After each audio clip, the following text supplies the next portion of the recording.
MS dediyimiz, yəni multipl skleroz və ya dağınıq skleroz, buna oxşar bir bənzər xəstəliklər vardır ki, bunlar tibbdə, nevrologiyada ən ağır xəstəliklərdəndir. Ölkəmizdə də mən yəni terapevt işlədiyim 10 il dönəmində, yəni nevroloji bölümə baxmadığıma görə bu xəstəlik inan ki qarşıma çıxmamışdı. Bəlkə də son dönəmdə daha çox artır.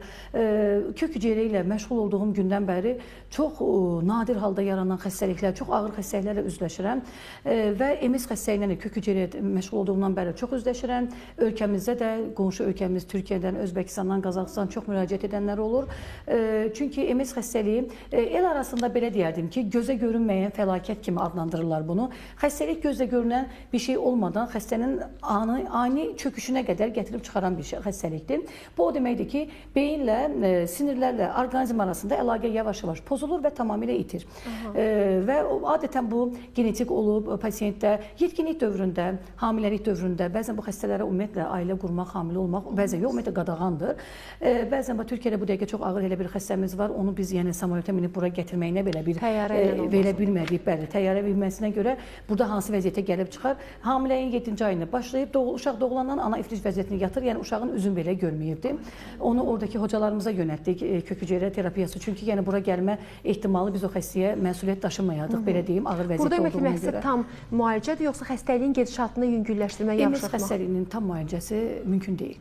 Xəstəliyin gedişatını azaltmaqdır buradakı müdaxilənin məqsədi. Remisiya dövrü əldə edirik, xəstəni yataqdan qaldırırıq və yaxud yatağa düşməsin deyə çalışırıq. Ona görə bu xəstələrdə də damar yolu ilə köçürür, səhifəmizdə də paylaşılıbdır. Pasiyent həqiqətən səhərsi gün təşəkkür edir ki, doktor, mən artıq yerimdən dura bilirəm. İlk dəfədir ki, dayaqsız, köməksiz yerimdən dura bilirəm. Hələ bu bir sutkaya verdiyi nəticədir. Çünki onlara vena daxili yüksək doz, 200-250 milyon arası hüceyrə köçürülür. Bu xəstələrə də tövsiyəm odur ki, tez, yəni yeriməni itirmədən artıq müraciət etsinlər. Bəziləri isə müraciət edirlər 5 il yataq xəstəsi. Biz o xəstəyə artıq eləyə biləcəyimiz kömək sadəcə əzəllərini tərpədə bilər, əlini özü qaşıqla yemək yeyə bilər, durub uzaqbaşı özü nəsə evin içində bir 5 dəqiqə gəzib otura bilər. Yəni biz ondan artıq o xəstəyə kömək edə bilmirik, 5 il yataq xəstəsidir.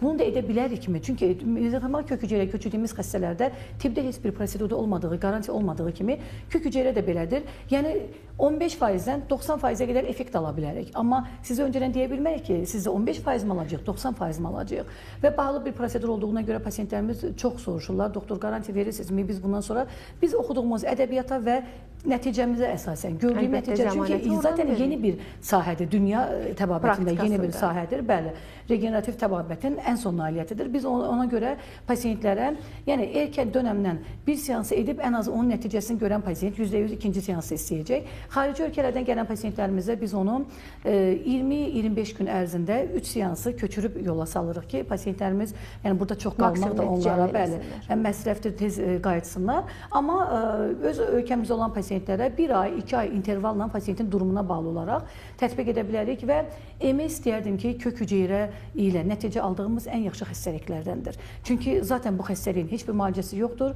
Məşhur Türk müğənnisi Sərdar Ortaç belə bu xəstəlikdən, multipl skleroz, dağınıq skleroz xəstəliyindən əziyyət çəkir. Yəni həqiqətən görürük ki, bu xəstəliyin dünya səviyyəsində müalicəsi demək olar, yəni yoxdur, tam müalicəsi. Amma xəstəliyin gedişatını yavaşlada bilir. Gedişatını yavaşlandırıb, inanın ki, bəzən 5 il, 10 il bu xəstəni biz sağlam, normal yaşadacağıqsa əmək qabiliyyətini itirmədən. Yəni bizə müraciət edənlər müəllimlər də var, həkimlər də var, hər hansı bir sənət yiyəsi var. O evdə oturub yataqda yatmaq əvəzinə sənətini davam etdirə bilirsə, nə gözəl. Ana olanı var, valideyn olanı var. Yəni bu ətraf mühitə belə deyil. Yararlı hər bir insan zaten öz ailəsinə yararlı bir insandır. Ona görə də bu insanlara kömək etmək, yəni bizim borcumuzdur və insanlar özləri də bundan yararlanmalıdırlar.